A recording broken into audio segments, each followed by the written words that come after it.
আসসালামু আলাইকুম ওরহমতুল্লাহি ওবরাকাতুহ। আলহামদুলিল্লাহ সুম্মা আলহামদুলিল্লাহ।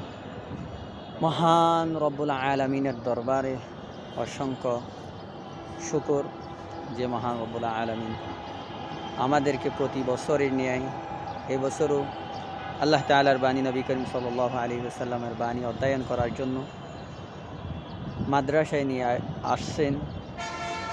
তো আমরা তিন ভাই অর্থাৎ তিন বন্ধু যাত্রাবাড়ি মাদ্রাসায় ভর্তি হয়েছি। তো আজকে আসরের নামাজটা বাইতুল মুকাররম মসজিদে পড়ার জন্য আসলাম। যেহেতু মাদ্রাসার বাইতুল মুকাররম মসজিদ খুবই কাছে, গাড়ি করে চলে আসলাম বাইতুল মুকাররমে।